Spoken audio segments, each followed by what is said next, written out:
los exámenes. Oscar, Zulma, Martín, Mariela.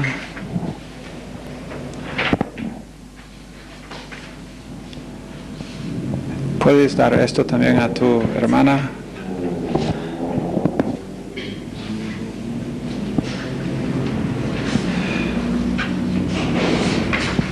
Okay. ¿Puedes dar esto a tu hijo?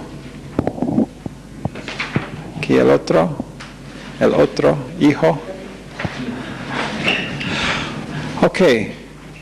Si tienen algunas preguntas acerca de los exámenes, pueden llevar cualquier pregunta a la clase el lunes que viene. No tenemos tiempo para cubrir los exámenes ahora, entonces meten los exámenes en sus cuadernos, por favor. Gracias. Es por eso que de vez en cuando los profesores no devuelven los exámenes hasta que después de las clases. Ok, estábamos y todavía estamos en la enseñanza de la inspiración.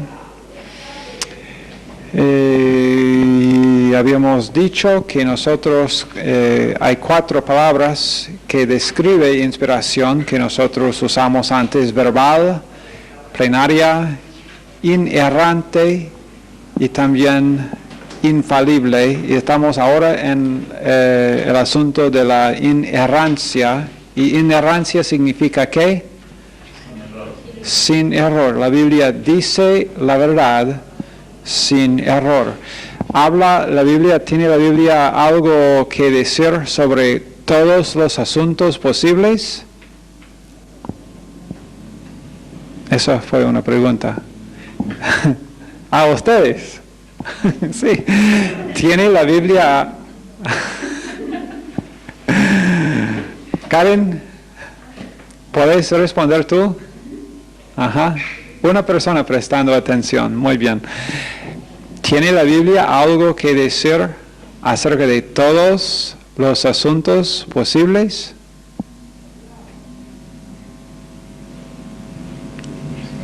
No. No. ¿Habla la Biblia acerca del fútbol argentino?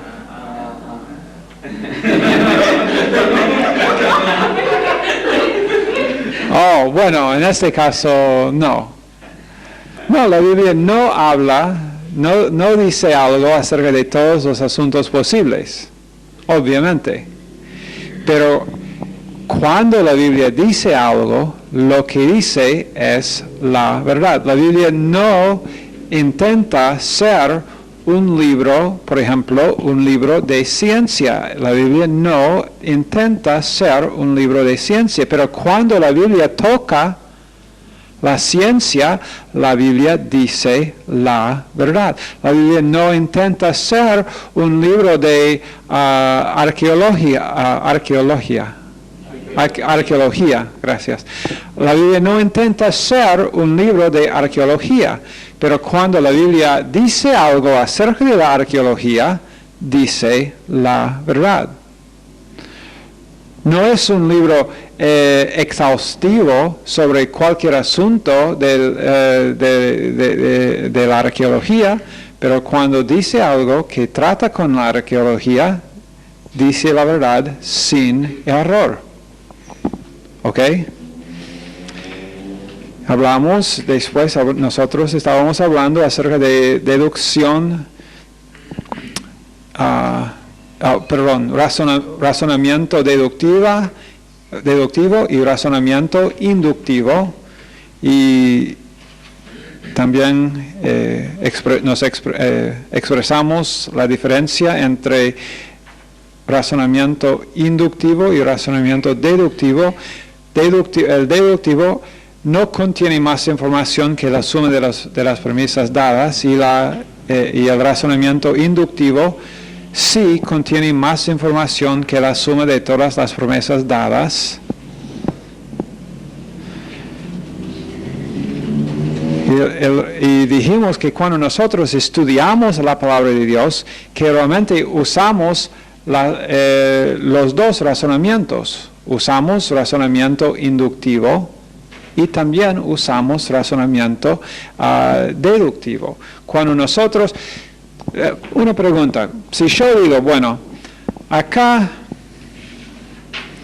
encuentro 3 versos, Romanos 6:3, dice, hemos sido bautizados en su muerte. Yo encuentro un verso en la Biblia, hemos sido bautizados, y bueno, yo noto la palabra ya bautizado.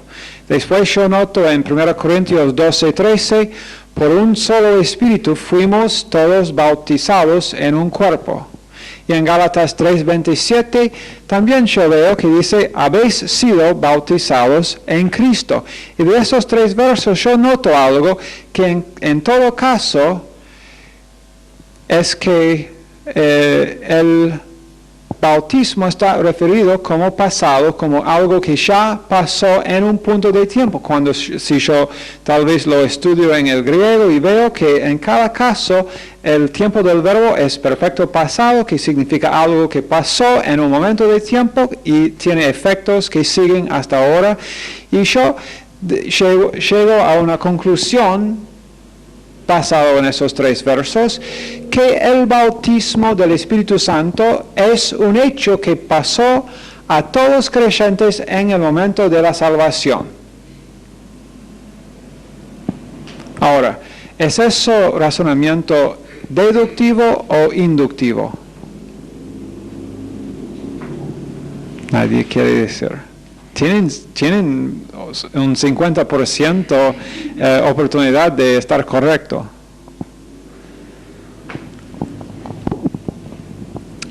Yo no voy a seguir hasta que por lo menos uno me responda. ¿Por qué? Dice inductivo. ¿Por qué? Porque las opciones no.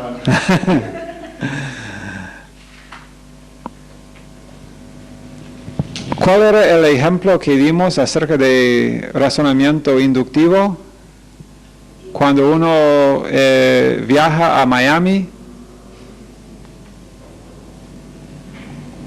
y ve las primeras 10 personas que uno conoce que hablan español y dice, bueno, mi conclusión es que los norteamericanos todos hablan español, que en ese caso fue una conclusión equivocada, una conclusión mala, pero llegó a una conclusión por razonamiento inductivo, más allá de la información dada.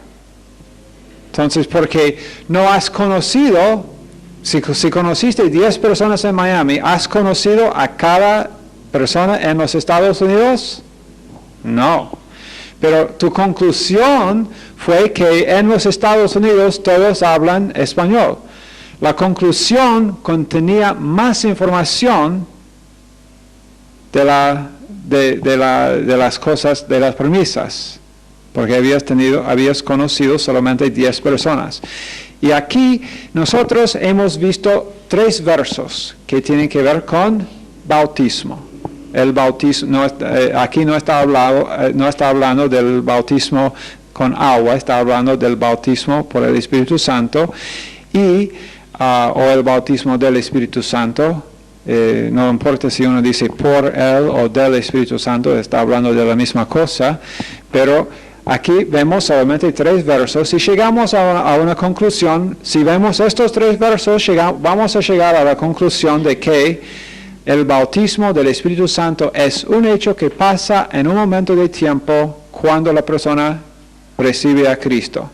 Ahora, la verdad es que esa conclusión, y es una conclusión llegada por razonamiento inductivo, teniendo alguna evidencia, pero llegando más, diciendo, bueno, el bautismo del Espíritu Santo entonces va a ser así. Ahora, uno podría llegar después de estos 3 versos y llegar a una conclusión, volver a la Biblia.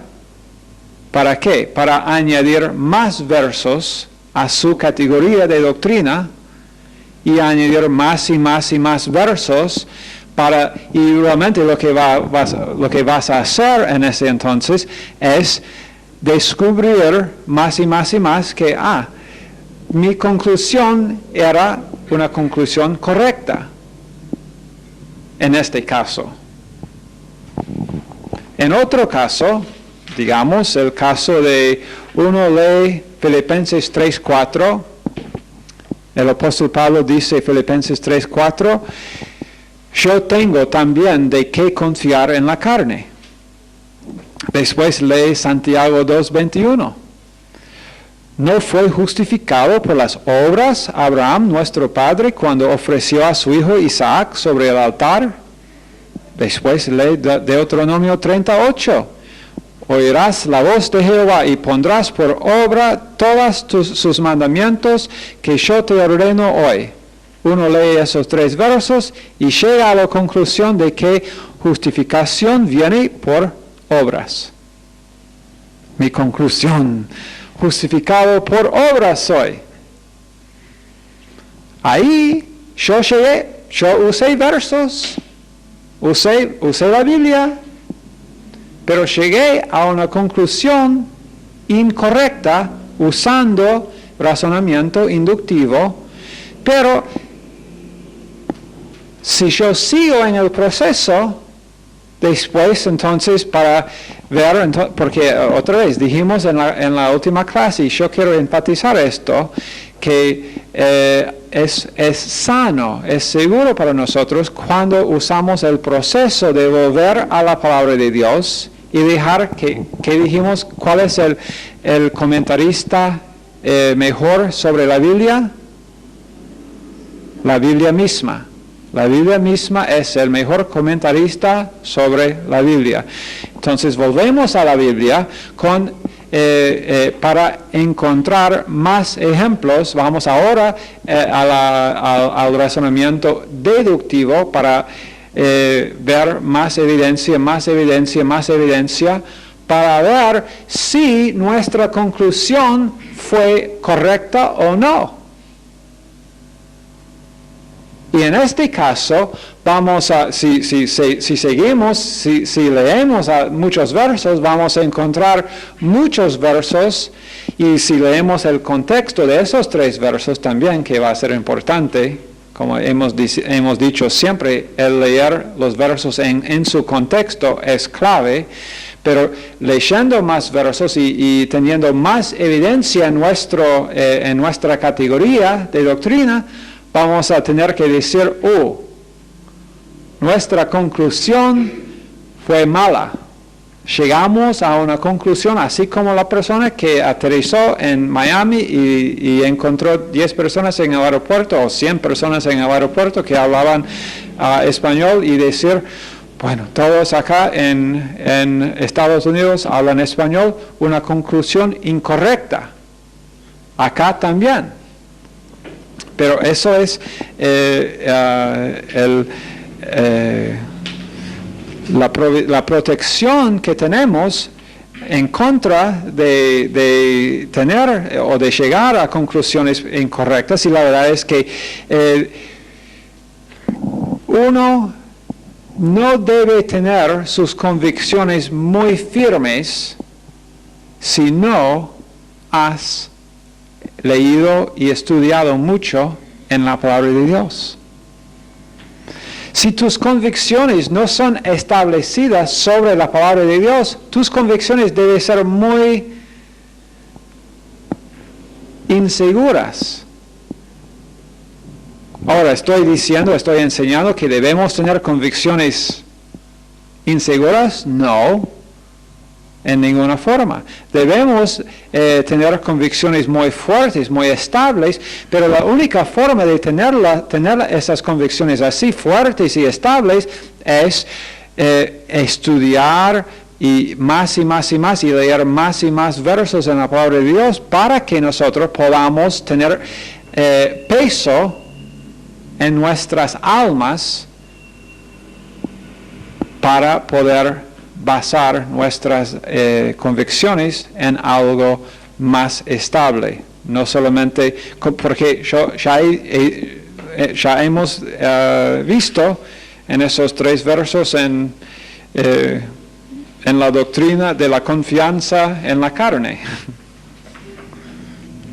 Podríamos encontrar algunos versos más, y muchos lo hacen. La Iglesia Católica basa su doctrina de salvación sobre obras. Y tienen varios versos que ellos usan para basar su doctrina, y la mayoría de la gente traga esa doctrina como si fuera agua y qué bueno, o como en su caso tal vez como si fuera vino, no sé. Pero para ellos está bien, pero lo que no han hecho es volver a la palabra de Dios para averiguar si sus conclusiones eran válidas o no válidas. Y siempre debemos estar en este proceso de averiguar lo que estamos nosotros, cuáles son nuestras convicciones. Siempre en el proceso de tener más y más peso en nuestras convicciones, para que cuando una persona dice a nosotros algo, bueno, seguro que es así, decimos, sí, absolutamente seguro, estoy seguro, no tengo ninguna duda. ¿Sabe qué? Si tú tienes muy poco peso y estoy usando esa ilustración como peso, ¿no? Pero si tú tienes muy poco peso en tu categoría de doctrina, entonces cuando una persona viene y te dice, ¿estás seguro? Bueno, estaba seguro, pero no sé si ahora estoy seguro o no. Y la otra persona tal vez te va a decir, porque en muchos casos inspirados por doctrina del diablo, para debilitar tu fe, en doctrina sana. Y si no estás preparado, y la única manera de prepararte, así como Pastor Wood nos enseñó ya esta noche en Doctrina Bíblica Aplicada, para mí fue perfecto. Me gusta, como yo siempre he dicho, me gustan las listas cortas. Me gustan las listas cortas. Ser salvo y después, ¿qué? Oír la palabra de Dios. Oír de Dios. Soy salvo, he confiado en Jesús. Entonces, ¿qué es la cosa que Dios quiere que yo haga? Seguir oyendo de Él por medio de la enseñanza de su palabra. Si yo sigo sigo haciendo esto y con la actitud de un discípulo, ¿y qué es la actitud de un discípulo? ¿Qué es que sabe un discípulo? Bueno, pero sabe que no sabe nada como debe saber. Es exactamente correcto. El discípulo sabe que no sabe como debe. ¿Sabe que esa actitud es una actitud, otra vez, una actitud de protección? Si uno está en ese lugar, no sé cómo debo saber. Es una persona entonces que puede ser enseñada. La persona que piensa, y cuando viene un mensaje sobre algunos versos que, bueno, tú dices, ¿cuántas veces yo he escuchado enseñar sobre estos versos? Bueno, durante este mensaje pienso que debo meditar voy a No voy a ser como él allá que está pensando acerca del partido de fútbol y que tiene su auricular. Amén, pastor. No, yo en vez de esto, yo voy a meditar sobre la palabra de Dios. En vez de realmente escuchar este mensaje, yo sé lo que voy a hacer, porque en la clase de bosquejo del Nuevo Testamento, yo tengo que leer todo el Nuevo Testamento durante este semestre, entonces me voy a aprovechar de este tiempo mientras el pastor está hablando un mensaje que realmente yo he escuchado un montón de veces y yo no lo necesito escuchar de nuevo, entonces, pero yo estoy obedeciendo a Dios. Ojo, cuidado,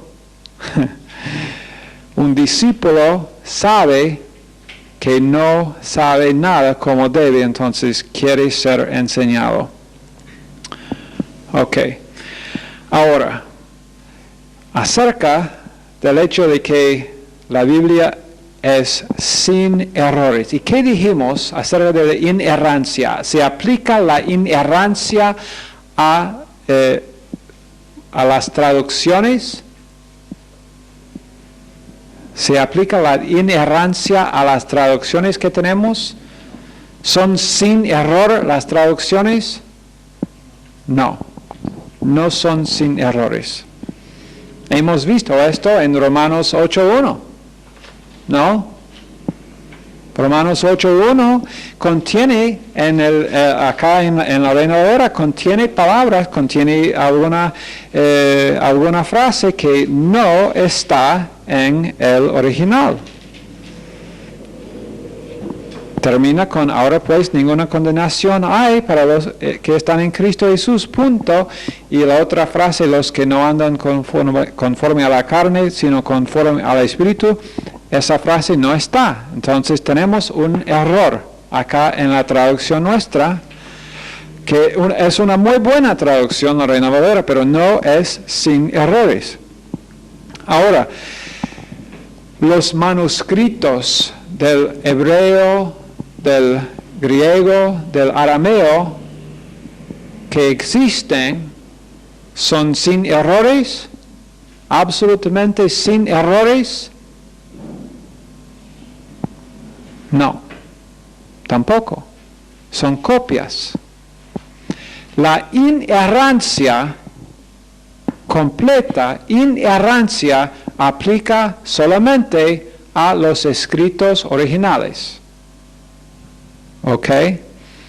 Pero, y ahora vamos a hablar de algunas enseñanzas de Jesús cuando Jesús trató con el Antiguo Testamento y con las otras escrituras, y vamos a ver cómo es que porque si Jesús aceptó las escrituras como inerrantes, nosotros también debemos aceptar las escrituras como inerrantes, sin error. Pero Jesús, no, créelo o no, Jesús no tuvo en su bolsa una copia o el manuscrito original de Moisés, de Génesis, Éxodo, Levítico, Números, Deuteronomio. Jesús no tuvo el escrito original, ni ningún otro en ese día, no tenían los originales o el original de Moisés. Tenían copias de copias de copias de ese original. Pero Jesús, aunque fue así, Jesús sí confió precisamente en la Biblia, en las copias que él tenía. Entonces, y nosotros debemos también, y les voy a mostrar ahora esta noche en los 18 minutos que nos quedan, exactamente por qué. Porque la verdad es que aunque han sido errores pequeños cometidos en el copiar de uno al otro, y también han sido errores pequeños y en algunos casos más grandes en la traducción. Y cualquier traducción, elegir la traducción de la Biblia de que uno va a usar es una decisión importante. La iglesia evangélica de América Latina usa primariamente la traducción Reina Valera. Y es una muy buena traducción, aunque no es completamente sin error. Pero vamos a ver ahora algunas enseñanzas de Jesús y cómo Jesús confió en que la palabra de Dios era inspirada y inerrante. Por ejemplo, en Mateo 4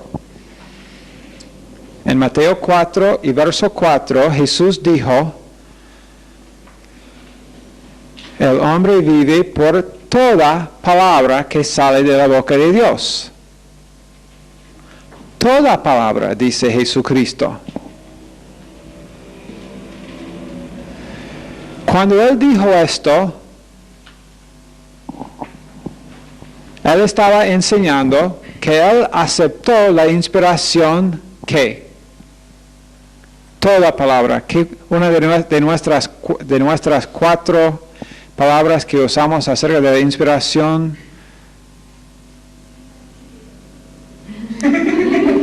¿Qué dijiste, Michelle? ¿Cómo? No. No. Toda palabra.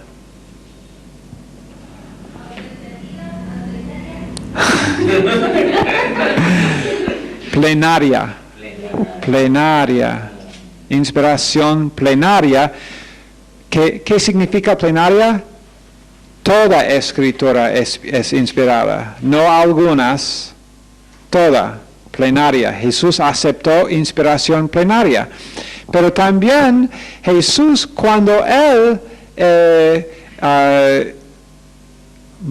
combatió los ataques del diablo, siguió diciendo, escrito está. Y después que Él citó un verso específico. Mira, Jesús no dijo esto. Bueno, las escrituras dan testimonio de que yo no debo hacer eso. No. Él no dijo esto, aunque podía haber dicho esto sin problema, pero Él no dijo, no, las escrituras dan testimonio. Él dijo, escrito está específicamente. También aceptó inspiración verbal. ¿Qué significa verbal? Cada palabra es inspirada por Dios. No conceptos solamente, porque algunos enseñan hoy en día que Dios solamente inspiró conceptos en la Biblia, pero cada palabra no. Pero nosotros creemos en la inspiración verbal. Cada palabra es inspirada por Dios. Dios eligió las palabras específicas.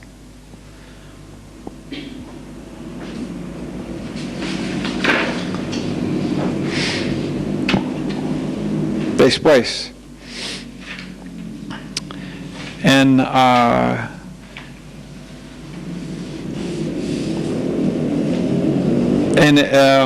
el Antiguo Testamento, o de las escrituras del Antiguo Testamento, Jesús verificó que Adán y Eva eran personas reales.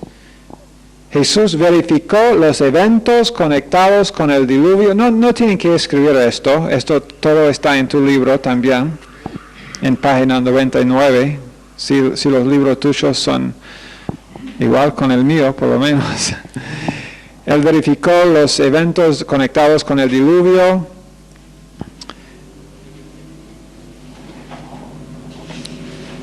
Aceptó como verídica la historia de Jonás y el gran pez. Reconoció la historicidad de muchas personas en el Antiguo Testamento. Cristo no meramente aludió a esas personas y esos eventos, sino que autenticó que los eventos eran absolutamente verídicas en su historia. Él obviamente consideró que las escrituras, que la Biblia que él tenía era sin errores. Mateo 5, 17 y 18 habla de, y creo que nosotros ya habíamos hablado un poquito de esto con la J y del tilde. La J y el tilde. Y si Jesús dice que la J, ni una J ni una tilde va a pasar de la ley, entonces está hablando ni las cosas más pequeñas. Toda cosa, si una palabra es singular o plural, es importante en la palabra de Dios. El autor de nuestro libro, Ryrie, usa una ilustración así, la palabra asa, A-S-A, significa agarradera, pero si se cambia una letra es osa, si se agrega una letra es pasa. Entonces, y cuando está hablando acerca de la J y el tilde, cuando ellos eran añadidos y eran marcas muy pequeñas, pero añadir una o sacar uno cambia totalmente, así como, y él también da acá otro ejemplo. En español pudiéramos ilustrar lo que es una tilde de esta manera. Supongamos que le invite al zoológico con unos estudiantes de biología para estudiar una foca. Usted pudiera preguntar, ¿qué es una foca? Un animal. Ese animal que tiene siempre la bola en el nariz. Bien. Usted pudiera preguntarse a sí mismo si cuenta con los conocimientos necesarios para esto. Si le agrego una tilde o un pequeño rasgo a la F, entonces yo le pudiera decir que su participación sería poca. Pero aún así puede que usted no se sienta más animado a ir. Así que yo le pudiera agregar otra tilde a la letra. Ahora he escrito la palabra roca. ¿Entienden? Quitando de la E o de la F o añadiendo a la F un poquito, tiene de foca, tiene poca. Después añadiendo, tiene roca. Entonces yo le diría que la foca juega con una roca, pero esto todavía no lo anima. Entonces le agrego otra tilde y le digo que la foca tira la roca con su boca. Oh. La diferencia entre poca, roca y boca es la adición de una tilde en cada caso. Entonces, pero resultan 4 palabras completamente diferentes y con ellas 4 sentidos distintos tocante a la invitación. Entonces, pero así fue entonces cuando Jesús estaba hablando acerca de la importancia de esa, él está diciendo, bueno, que la Biblia entonces que fue escrita a nosotros fue absolutamente confiable y que es muy importante que él siguió confiando en la inerrancia de la Biblia, aunque él sabía que en copias uno puede hacer un pequeño error, pero vamos a ver en unos minutos que los errores que hay, realmente que los errores que se discuten entre teólogos que quieren insistir que la Biblia no es inerrante, ahora discuten alrededor de 16 o 18 lo que ellos dicen son discrepancias. Y no sé si alguno de ustedes ya han leído capítulo 14 del libro, pero vamos a ir para allá en unos minutos. También en Juan 10, 31 a 38, Jesús dijo, yo y el Padre uno somos. Ahora acá la palabra que él usa, uno, es neutra. Muy importante acá, él usa la palabra uno y él no es masculino ni femenina, sino neutra, una cosa y no una persona. En otras palabras, él no afirmó que él y el Padre eran idénticos, sino que él y el Padre poseen juntos la unidad de esencia.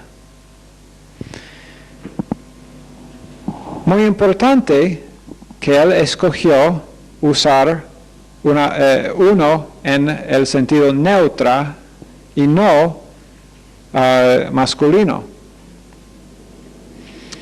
Y los judíos ahí en esos versos anteriores le habían preguntado si él era el Mesías. Su respuesta fue aún más allá de que él no dijo solamente que yo soy el Mesías, él dijo, no, yo soy Dios. Por eso le quisieron matar. Los que dicen que Jesús nunca se proclamó ser Dios, no saben de lo que están hablando. Fue exactamente por esto que ellos quisieron matarlo, porque él sí se proclamó ser Dios. Yo hablé esta tarde con un Hare Krishna, que realmente era un hombre, un joven muy sincero, que pensó hacer de sí mismo ser uno que estaba trabajando para Dios, que quiso y que él le gustó las enseñanzas de Jesús, pero pensaba que Jesús era nada más que un muy buen hombre, tal vez aún más que un hombre, tal vez uno que Dios envió específicamente para algo, pero no quiso aceptar algunas de las enseñanzas de Jesús, pero no quiso aceptar que él tenía que poner su confianza totalmente en Jesús como para ser su Salvador. Él prefería tener a Jesús como un buen ejemplo. Y así tienen muchos quieren Jesús como un muy buen ejemplo. Muchos no salvos hoy, religiosos, buena gente, y que aman el nombre de Jesús y que van a decir, sí, yo amo a Jesús. Pero tienen a Jesús como un muy buen ejemplo, pero no como su Salvador. Y Jesús demandó esto. En estos versos también, donde estábamos en Juan 10, 31 a 38, él sigue hablando acerca del hecho de que él y el Padre, él usa una palabra en el griego, la palabra theos, que es una palabra que el griego usó para traducir ¿qué palabra para Dios en el Antiguo Testamento? Elohim, que es Dios plural, ¿sí? Él usa esta palabra para hablar acerca de él y el Padre, Elohim. Ok, después en Mateo 22, Mateo 22, 23 a 33,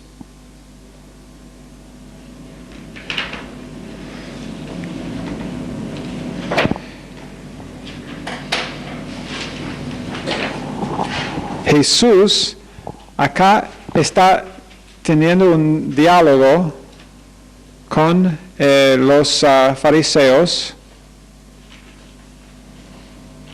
Vamos a leer esta porción para entender lo que está Jesús enseñando acá. 22 de Mateo, versos 23 a 33. Realmente él está hablando aquí no a los fariseos, sino a los saduceos. Los saduceos no creyeron en qué doctrina clave.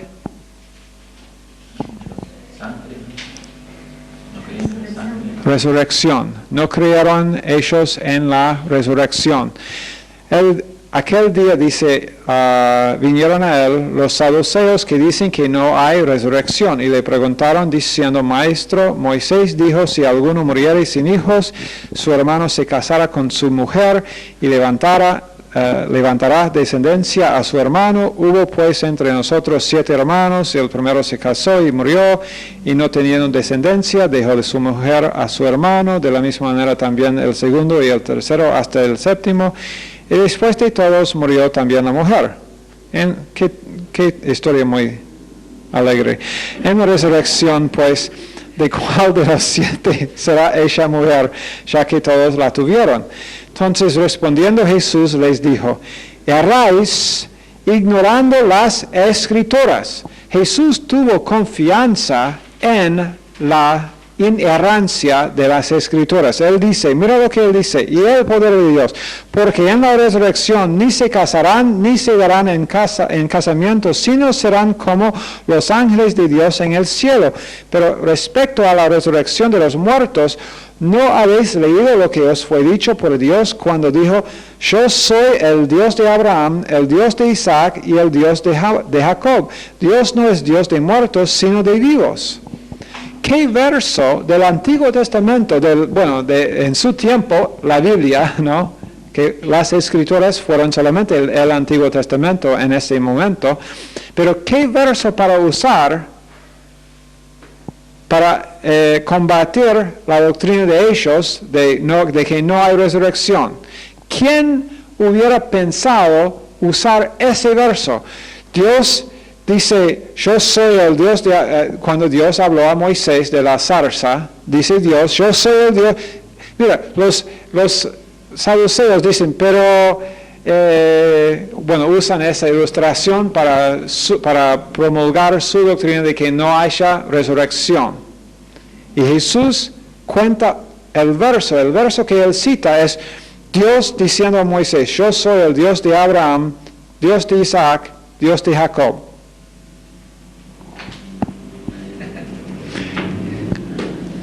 ¿Cómo prueba esto de que hay resurrección?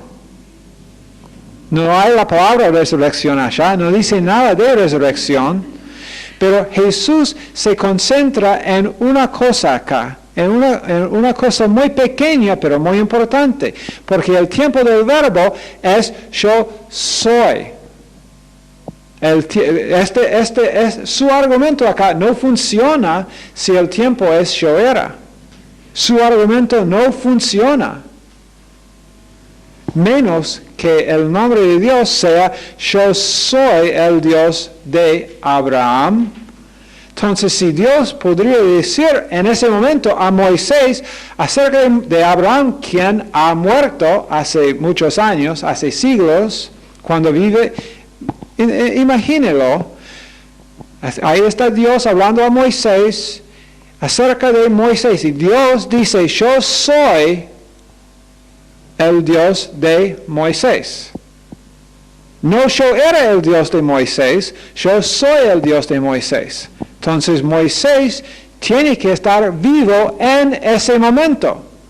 O Dios no puede ser el Dios de él en ese momento. Dios no puede decir, yo soy el Dios de él. Dios tendría que decir, yo era el Dios de él. Imagínense los saduceos. Hemos leído este verso un montón de veces, pero nunca nos imaginamos.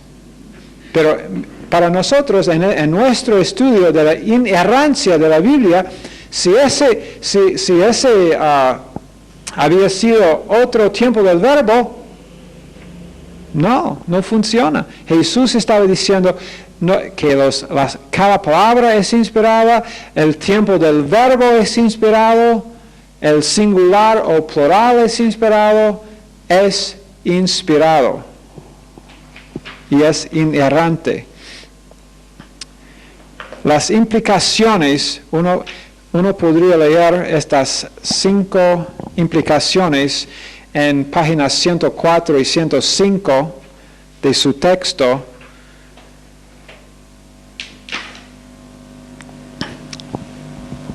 Pero Riley dice, la diferencia es solamente el tiempo verbal que se usa, teníamos o tenemos, yo era su Dios o yo soy su Dios. Las implicaciones de la declaración de Cristo son, número 1, Él dio por sentado la historicidad de la aparición de Dios a Moisés. Número 2, Él entendió que la revelación de Dios llegó en una declaración proposicional. Número 3, no tienen que copiar esto si no quieren porque están en su texto. Número 3, Él dio por hecho que en cada palabra de esa declaración se podía confiar como exactamente precisa.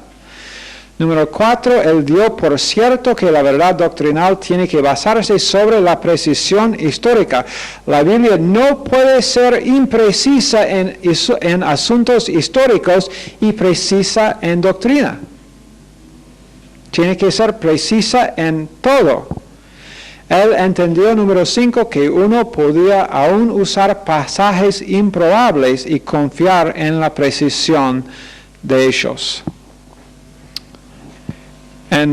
No tenemos tiempo más ahora esta noche, pero en la clase del lunes vamos a pasar muy rápidamente sobre estos, pero hay algunos, yo dije que son como 16 o 18 pasajes que algunos que quieren decir que la Biblia tiene errores, se basan sobre algo como en todos los versos que hay, no me acuerdo en este momento cuántos miles y miles y miles de palabras y versos que hay en la Biblia, pero se basa en su enseñanza de que hay errores en algo como 16 o 18 ocasiones. Uno escribe en su libro, no me acuerdo su nombre, pero un hombre escribió en su libro que hay cientos de ejemplos. Él dio 2 o 3 ejemplos, pero después él dice, pero hay cientos de estos ejemplos, pero él nunca los menciona. Pero nosotros, claro, tenemos que defender la posición nuestra que la Biblia es inerrante. Y la verdad es que el asunto es esto. Si uno cree que la Biblia tiene errores, va a ir buscando errores. El asunto al fondo es esto. Si uno cree que la Biblia es sin error, uno va a poder encontrar las otras posibilidades de interpretación, o en algunos casos simplemente decir, bueno, la verdad es que no veo cómo es esto, pero estoy seguro que no hay errores, entonces estoy seguro que cuando tengo más información, la información que tendré va a explicar el hecho que finalmente va a salir a luz de que no hubo un error en la palabra de Dios. Ok, Señor, gracias por estos estudiantes, bendícelos en el nombre de Jesús. Amén.